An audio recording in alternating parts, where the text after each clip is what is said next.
Hello and welcome to another episode of Wing Chun Talk. Wing Chun Talk podcast is dedicated to talking all things Wing Chun with other Wing Chun practitioners from around the world. I'm your host, Shawn Benson, and I get to sit down and have open discussions with other practitioners about their struggle, their journey in Wing Chun, and different tips that they have to pass on to you. Sit back and enjoy another episode.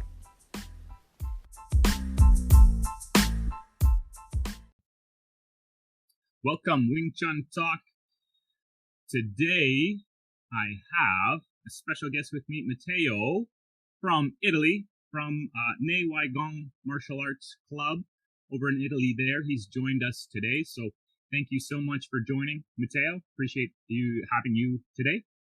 Thank you so much, Shawn, to you for inviting me. It's a pleasure. Awesome. Yeah, no, I appreciate you taking some time and joining in the talk here, Wing Chun Talk. Always a pleasure talking to other martial artists and instructors and getting some, some knowledge from them and insight on how they train and how you train. So I won't beat around it. I'm going to jump right in and just kind of start asking some questions. So how did you land in Wing Chun? Oh, nice question. I started martial arts more than 20 years ago, and I started with Shaolin Kung Fu, and I was in a inter-style school, so we did a little bit of Shaolin, a little bit of Hungar Kung Fu, a little bit of Choi Li Fat Kung Fu, and I practiced there for some years. Sorry.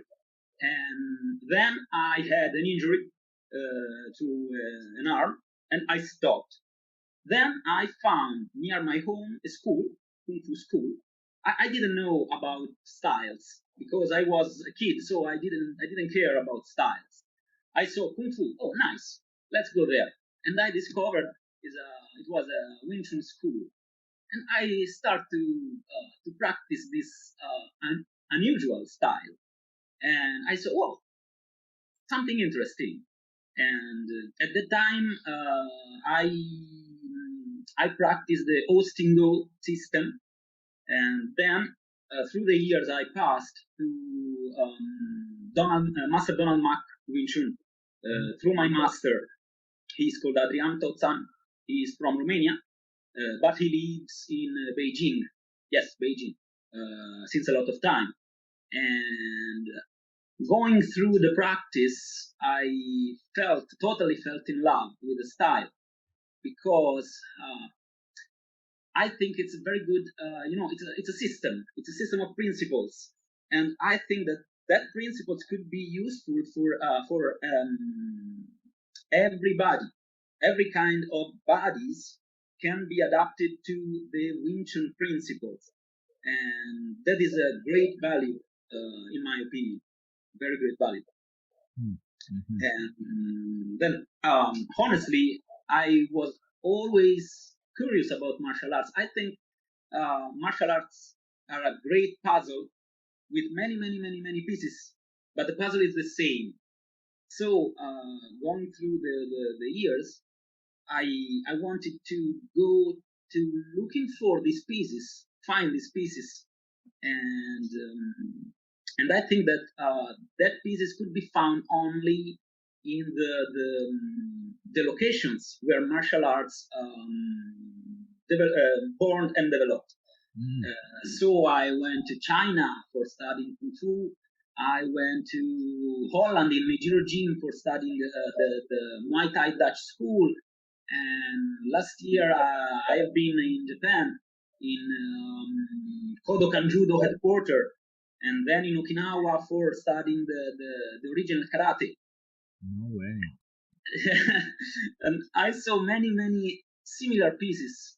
When last year when I practiced karate in Okinawa, I know it's quite absurd to think, but I saw many similarities between Wing Chun and the traditional karate. And there they told me that the karate we have in the West is quite different from the original, the traditional karate. And I saw this because they have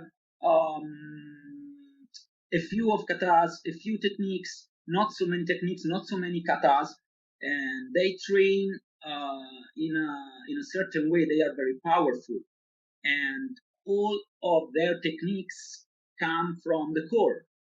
It's like Wing Chun. Uh, of course, I think body one.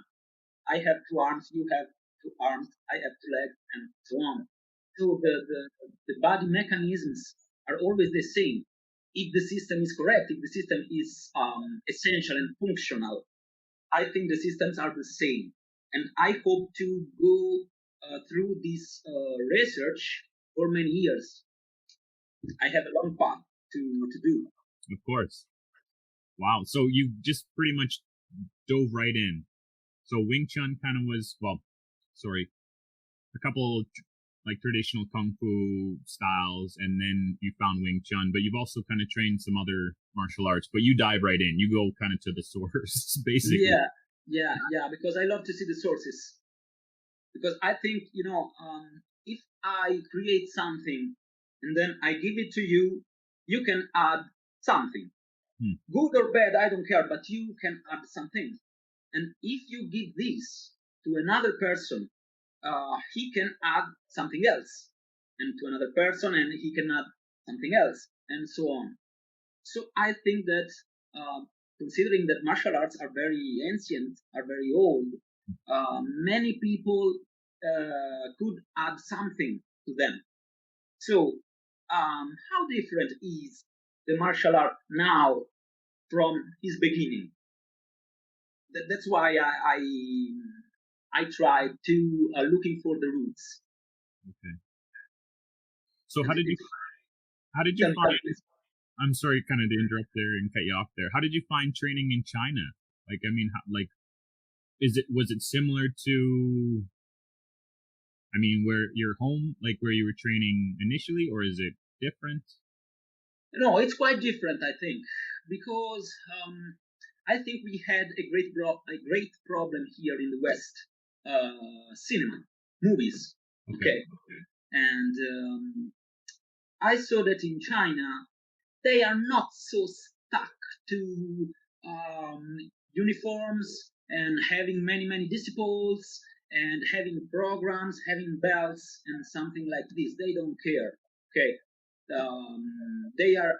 their schools are composed by few people because they know that if you want to learn very well something, the master should be with you, okay, constantly. He cannot spread too much his attention for too many disciples, and they don't care about uniforms. They train with how can I say with a t-shirt and shorts, and usually with oh my god, I don't know the name in English. The shoes you use for the shower, like slippers. Yeah, slippers. Thanks. Yes, slippers. Nice. Yes. It's very funny. And I think that's because their martial arts were familiar systems,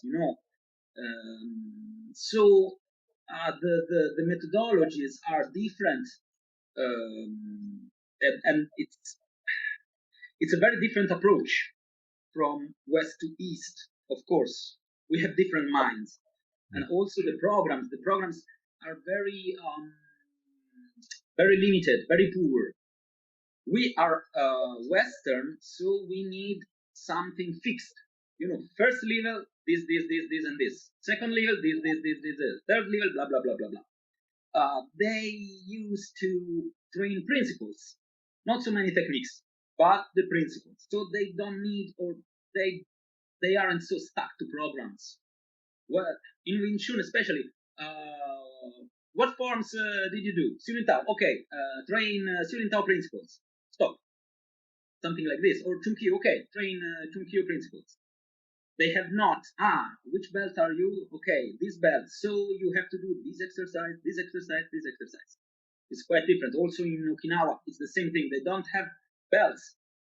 Here in Italy, in West, we know the karate with belts. White belts, yellow belts, and so on, and until the black belt. They don't have it. They have white belt. You are a practitioner. You are a disciple. Black belt. You are a master. Top. That's it. Yeah, that's it. Wow. Yeah, very strange. Yeah. And I think part of this misunderstanding comes from movies, comes from cinemas. Okay, the idea that arrived is quite how can I say corrupted, but it's a bad word. I think you understand what I mean. Misrepresented, maybe, or yeah, perfect, exactly. Yes. Mm-hmm. And I realize that it's quite difficult for us to working and practicing without some curriculum because of our mindset is quite squared.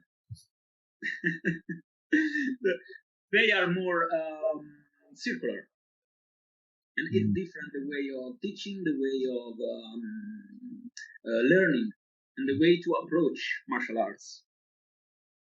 Wow, it's funny you say that, because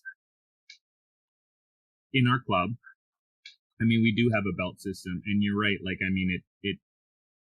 I've kind of written a couple posts or articles here and there just on the belt system, how I feel it's a great tracking device, right? It lets us know kind of where we started, where we are, and where we go. Yes. And for my mindset, you're right. Like, I mean, it helps me. It's just like, okay, these skill sets here, check, right? Yeah, I think the whole idea of principles may be a little bit vague to me. So I totally hear what you're saying. That it just works well in like certain areas, like to have belt systems or a curriculum set out. Yeah, I think I'm not saying that our way of approaching is wrong. Of course, it's just an adaptation to our mindset.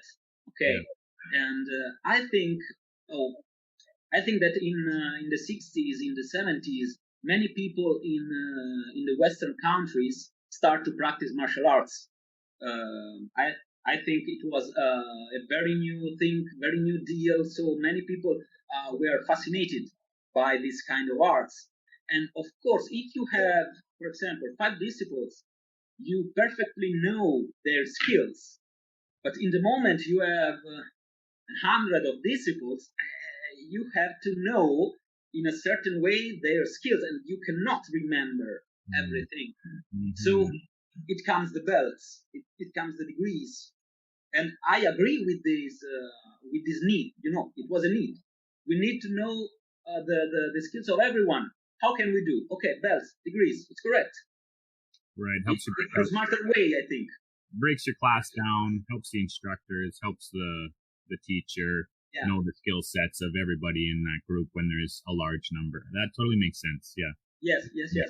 It does. So I'm going to kind of circle around. So basically, you've done some training, gone to different places. How has that impacted you and like being an instructor then?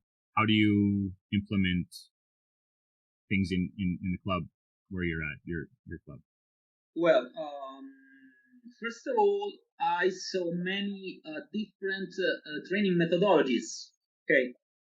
And I think this can be useful for giving to your students constant stimulus, new stimulus. Otherwise, doing always the same thing could be boring, of course. And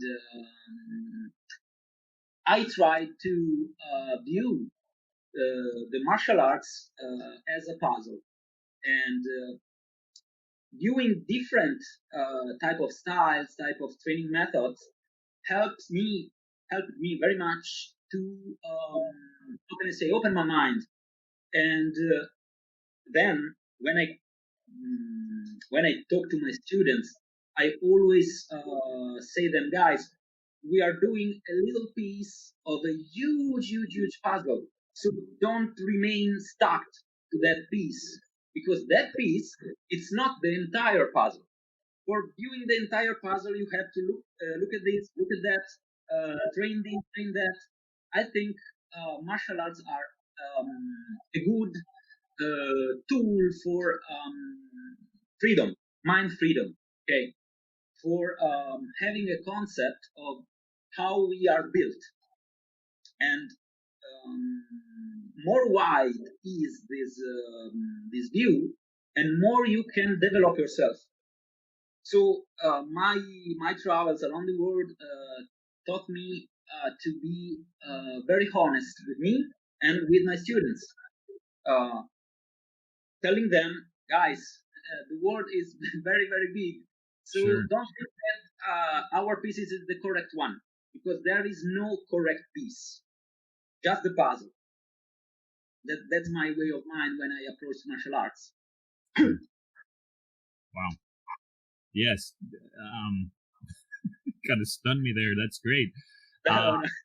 So, I mean, in saying that, I kind of want to just speak to your club a little bit more. You do Wing Chun, and are you a belt system? Is that how you break your class up specifically? Or, I mean, do you have sashes? I mean, as an instructor, you know what you want to pass on to the students. You know how you want to deliver it, and you can choose in your club. So do you do belts? Do you do sashes? Do you just have it open? How do you run it? We have degrees, actually, because, of course, as we said before, they are useful for knowing the skills of the students. So we have degrees, we have SACs, and the curriculum is made by my master, and we use the same SACs, the same degrees that they use.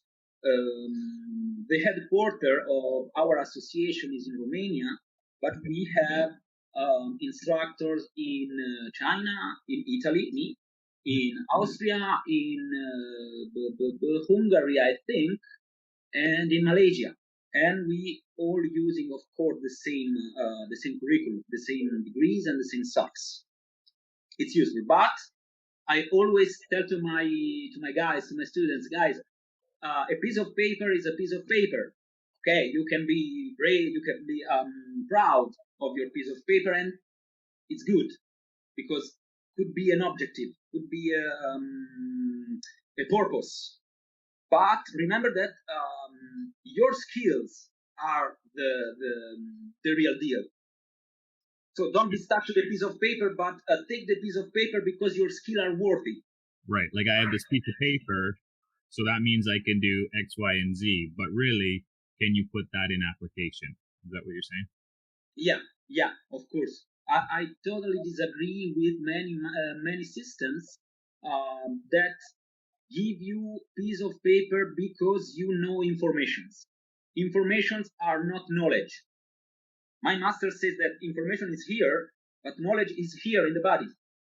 And when you practice martial arts, the mind, it's not so effective when you fight. When you're doing Chisao, it's all body. It's the body that moves itself. It's the body that doing techniques, doing principles. So if I know many information is it's not the same that if I have skills. Of course, it's very different. It's the practice. It's the continuous development of those skills to get you to a certain point where your brain isn't really thinking about which move. You practice it so much that it's just kind of coming out. However you speak to that, right? Like, I mean, that's kind of so how often do you get together with your Sifu? Do you still have time to train with him occasionally, or get out to I think you said who is your not your Romanian Sifu, but above him, Donald Mack? Yeah. Donald Mack is my Sigong. Your Sigong? Yeah. Okay. Correct. Are you able to, not at this moment, because I need, if people are listening in the future, COVID kind of were July, Okay. July-ish of 2020. So hopefully this is we're coming through COVID. But I mean, typically, are you able to get together with your Sifu and have training times with him? Yes, luckily yes, because he came once per year in Europe, so I have the chance to train with him once or twice times for a year. I go in Romania. I stay there for 1 week, 2 weeks, and I train every day with him in Wing Chun and in Eskrima, Filipino Eskrima. Okay. A very nice system, very smart, very useful. Yeah, but we approach separately Wing Chun and Eskrima. I know that many Wing Chun systems have Eskrima inside the system itself. We don't do this. We have Wing Chun and the degrees of Wing Chun, the program of Wing Chun, and so on, and we have the Eskrima degrees in Eskrima, program in Eskrima, and so on, because they are two pieces of the puzzle. They cannot be the same. Similar principles, but different pieces. Sure. Awesome. And is that similar to other clubs that you're kind of attached to, or your association is, or like are you able to choose what you do in your club, or are you under like you have the same pieces of the puzzle like Eskrima, Wing Chun? Okay, no, everyone is free. Everyone is free to choose if practice Wing Chun or Eskrima, and we do also Sanda, Chinese boxing, you know. Okay. It's very fun. Are you? Do you teach all of them? Are you interested in all of them, or do you? No, I don't want to say have a favorite, but are you specifically kind of Wing Chun in one or Wing Chun? Like, how do you? Well, okay. Well, very nice question. I don't need to put you on the spot, obviously, because no. They all have benefits. They all have, a fan base and things like that. But just, I want your personal opinion. Yeah. I think that I don't prefer. I have no preparation. Yeah. Okay. I love Wing Chun. I love Sanda, and I love Eskrima because they give me different feelings, different body sensations, and it's like food. Today I wanna eat pizza because I love something of pizza, and I eat pizza. Tomorrow I want to eat pasta because I want pasta, so I eat pasta. It's the same thing. Sanda gives me some feelings. Eskrima gives me some feelings, and Wing Chun gives me some feelings, different feelings. So I choose what to practice when I am in the mood. Nice. And there is also a functional reason for this. Okay. Well, I think Wing Chun is a very good close distance system, of course. Okay, but if you have to look at fighting in a certain way of mind, I cannot go in the close distance if I don't know how to deal with the long distance. Okay. In my life, I always try to have sparring with boxing guys, kickboxing guys, Muay Thai guys, MMA guys, and so on, for trying to apply Wing Chun in this kind of situations. And I saw that it's very, very, very difficult to deal with someone who can box, okay, who can boxing decently. So I thought, maybe Wing Chun have limits, have bonds. So how can I cross that limits, cross that bonds? Doing another fighting system, fighting method. Studying combat sports, I think, can give to Wing Chun many other ways for dealing with other systems, because it's a different training method, it's different distances, different way of throw punches and throw kicks. I think traditional martial arts are very how can I say, friendly. The practice is very friendly, because we do Chisao, and it's very, very good for body sensation. But in Chisao, it's difficult that your partner try to hit you at at maximum power. Combat sports give you this sensation, this feeling. So you have to learn how to deal with real punches, real kicks, and it's another deal. It's another story. And so I thought, we can do also sanda for adding other pieces of the puzzle. Okay, so I can deal with long distance, with punches, with kicks, and I can deal with the close distance with Wing Chun. Okay, Right. and then going through the years, I thought, and if I meet someone with a knife, how can I do? And let's go to Eskrima. Okay. Yeah, and so I can deal also with some guy with the knives, with sticks, with weapons. It's like I looked for how can I say completing the situations. Long distance. Okay, we have sanda. Close distance. Okay, we have Wing Chun. Weapons. Okay, we have the screamer. So we can deal with many things, many different things. That's the idea at the basis of my club. Nice. Oh, I love it. Thank you. And I tried to put something in something else. For example, I tried to apply combat sports training methods to Wing Chun, because I think Wing Chun must be conceptualized, must be inserted in a concept. And I think that if you want to make your traditional martial art effective, you have to deal with real sparring. So I begin to take combat sport training methods and put them into Wing Chun. So training punches on the focus pads and creating combinations with Wing Chun techniques to train on the focus pads and so on, kicks on the focus pads, and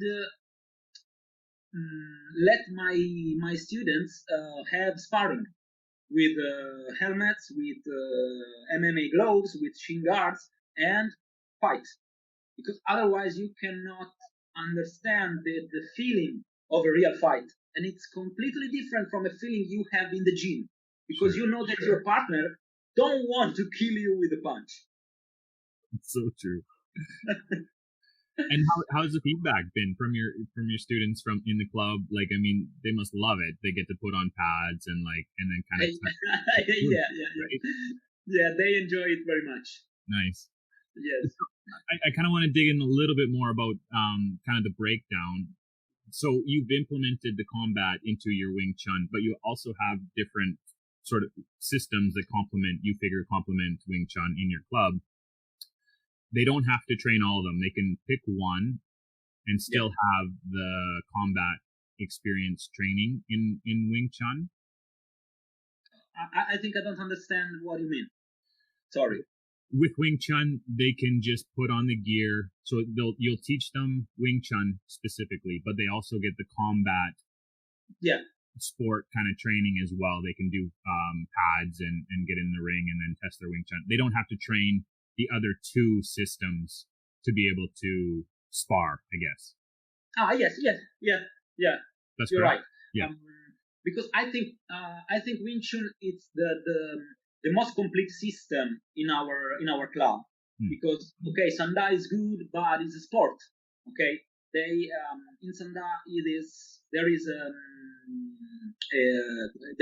there are rules. Of course, it's a sport. Okay, and kung fu was not made for rules. Was not made for sport. Was not made for competition. Was made for surviving. So I put my focus especially on Wing Chun because I know that a guy who have to do a competition must be trained for the competition. But a guy who want to train Wing Chun Kung Fu must be prepared for many different situations. Okay, outside on the street, we cannot know what will happen. So I want to give more focus to Wing Chun because I know that the guys who train in Wing Chun probably need to be prepared for so many situations. So I try to make the Wing Chun training complete. Traditionally, with forms, with techniques, with principles, with studying positions, with studying routing, with studying everything is traditional, and then understand the principles that are under a technique and try to apply in Shisao, and then try to apply in free sparring. I see. I think we have to understand that we have to improve one step by step. We have forms, we have techniques, we have Chisao, we have sparring, and we cannot lose any of these steps. Otherwise, you lose something during the path. Sure. Yeah. No, it's interesting.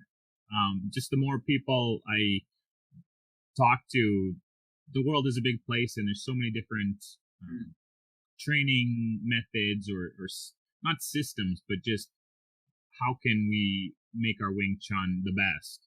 Yeah. And I'm not saying change it in any way. It's just implementing, like you said, the combat sports, hidden pads.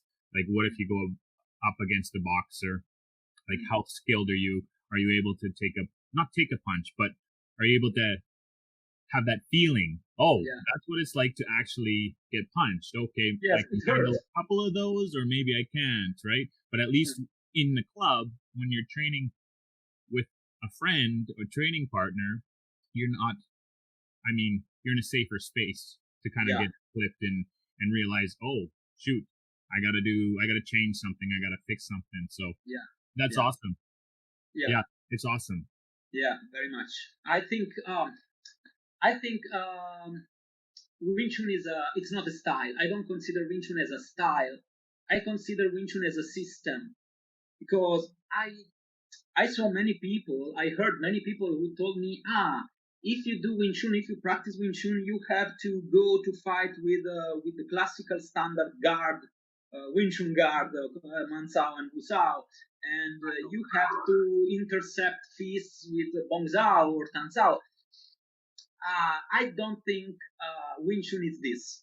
I don't think Wing Chun can work in this way of mine. I think techniques, Nan Sao, Bong Zhao, or whatever, must be conceptualized and understand that they are principles of movement. Where can I use that principle of movement? There, maybe, let's try. There, maybe, let's try and see. Of course, martial arts are very, are very transparent. If you take punches, that thing probably don't work. Probably.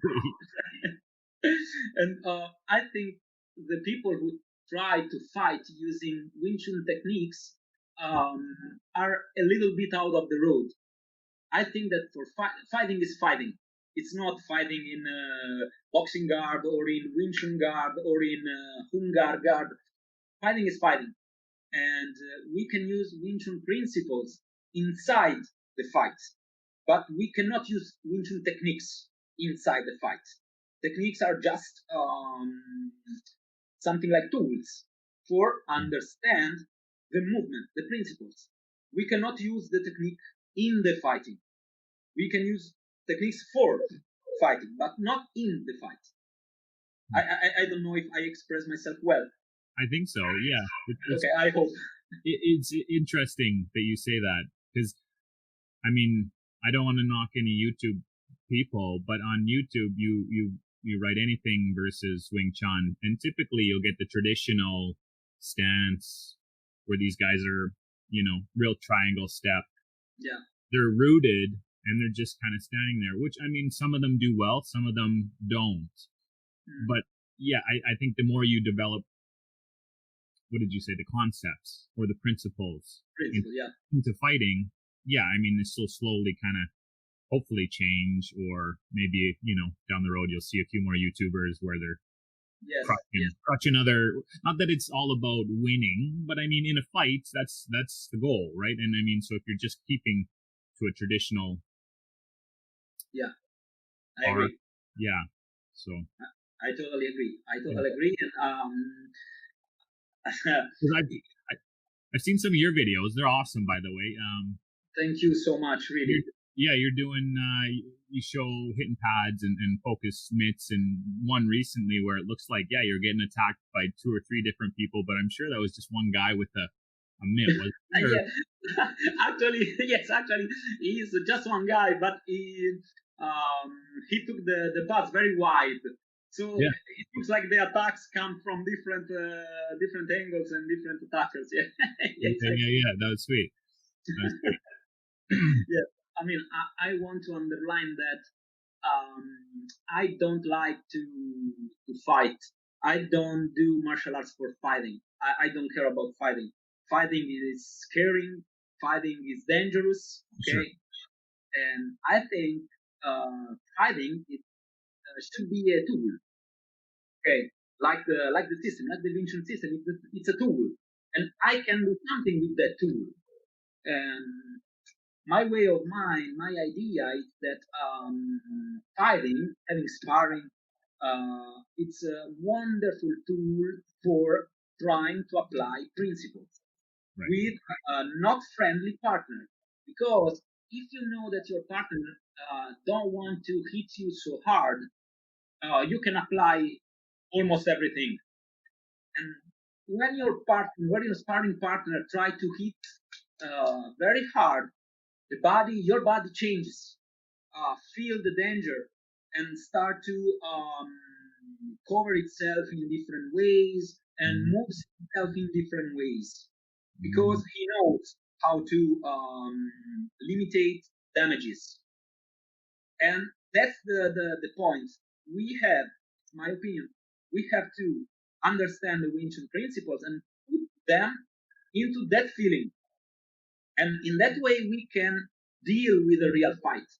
But I think in a real fight, a Wing Chun practitioner, a Wing Chun guy,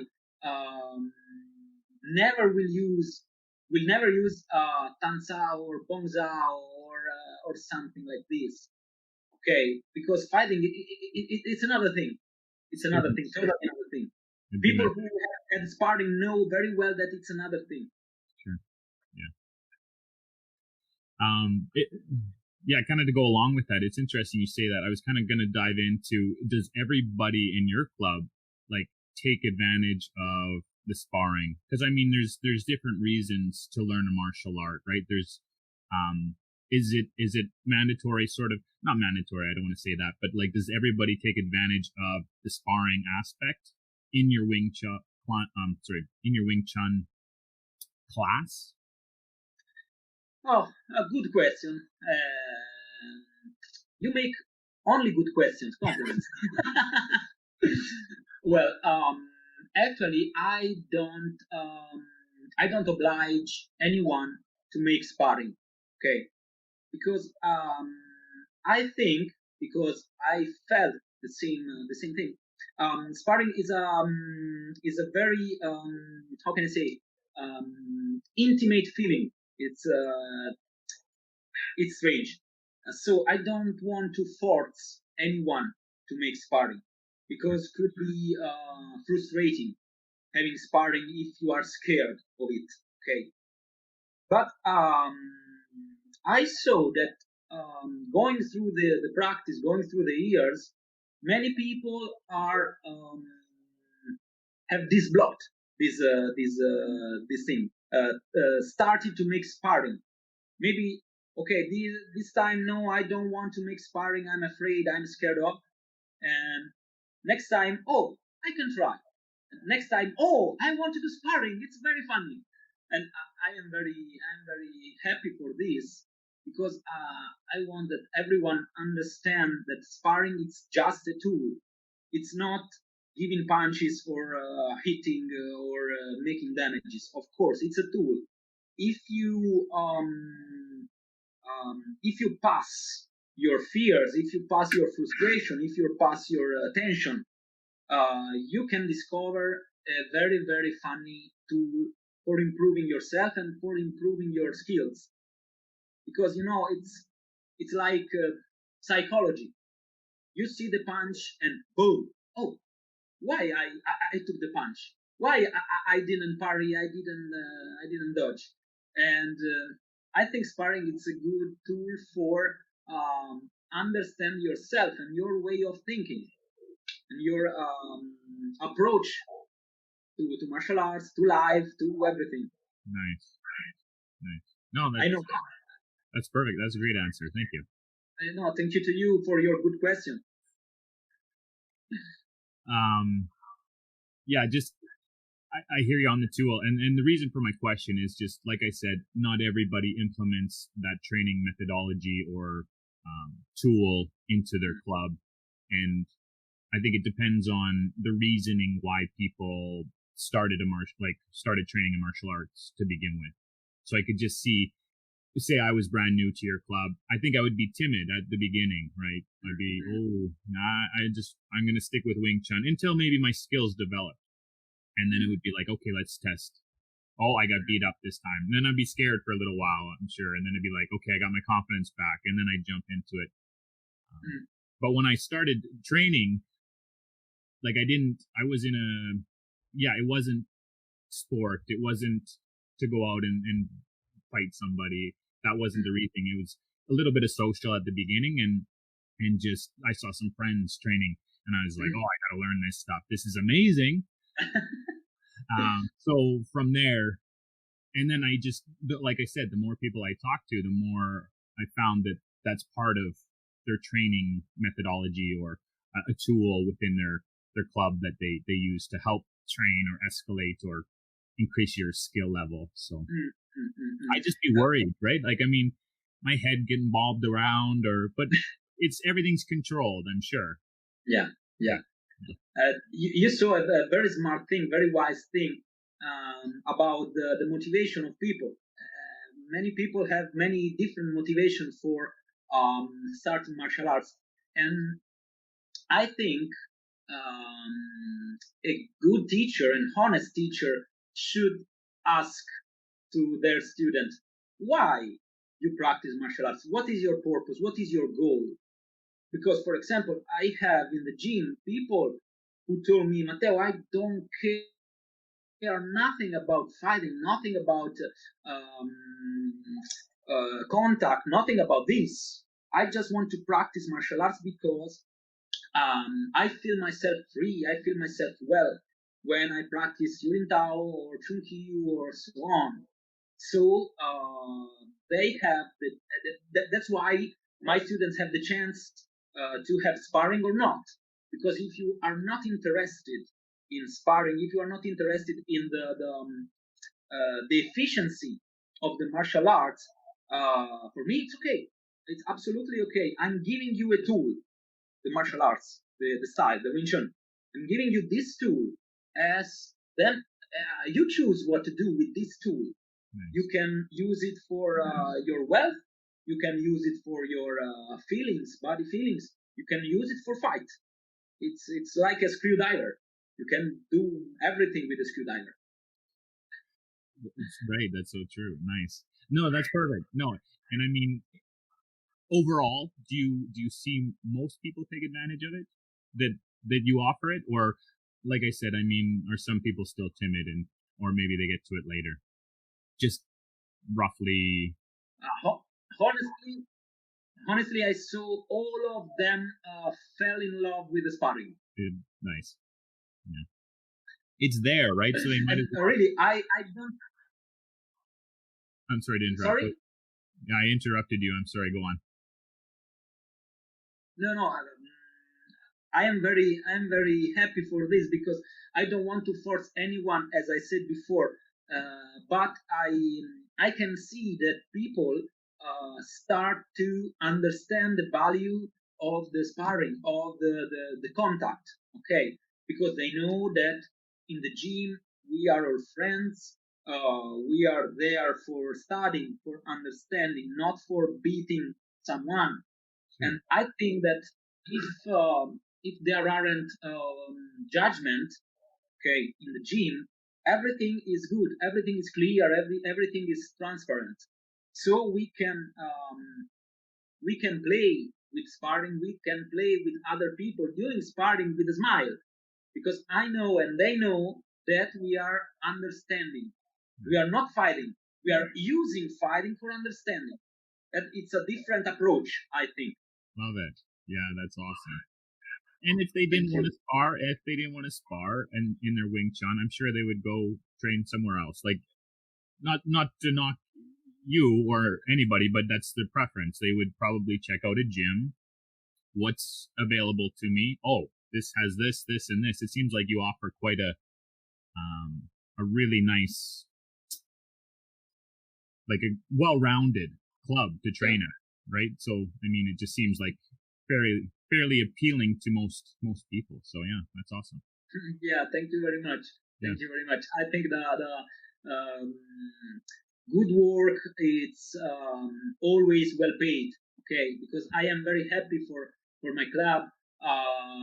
I saw many changes through the people in their mind, in their body, and I think, and I have this approach to martial arts. They have to free yourself. They have to improve yourself physically, morally, mentally. And when I see my students or the guys who train with me improved in one of these areas, I am very, very, very happy, because it's my purpose. I don't teach martial arts for being cocky or for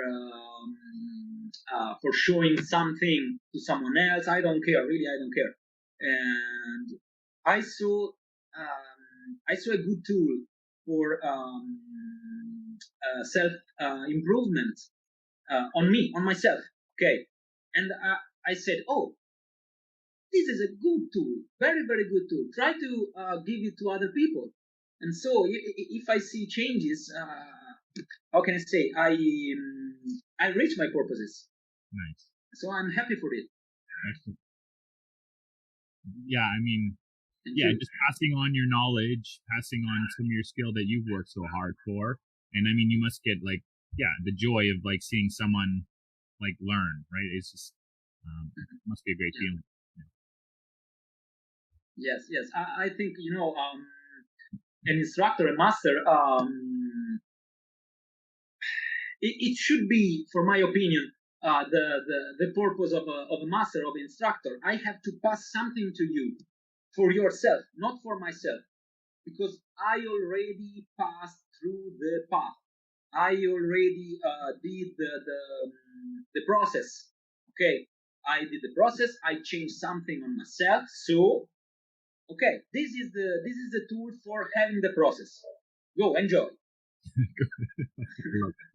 Nice. Perfect. Well, seeing as we talked so much about your club, tell me a little bit about how people can connect with you. I've kind of said the name at the beginning, but how can people contact you or get in touch, or if they're in Italy? I mean, tell me a little bit about it. Tell Okay. First of all, I choose the name Neiwaigong. It means the internal and external work. Gong, it's like Gong Fu. So ability, work. I think human being is composed by his body and his mind, and we have to connect these two parts. And that's why Nei and why, because we have to improve ourselves mentally, internally, and we have to develop ourselves externally in our body.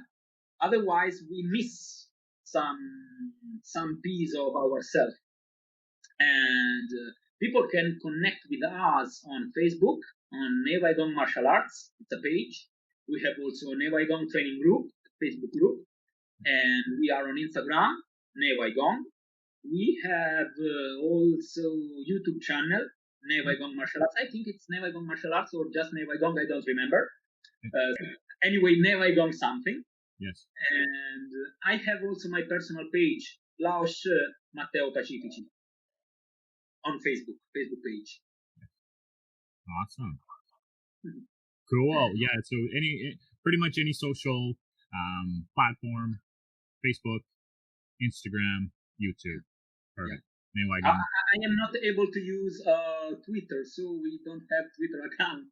No, you choose not to, or you just, what do you mean, Matteo? What do you? No, actually, I'm not so social. I am not so able to deal with technologies.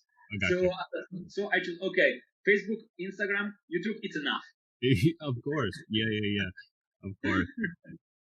And we are in the middle of Italy, in a little town called Terni, about 100 kilometers from Rome.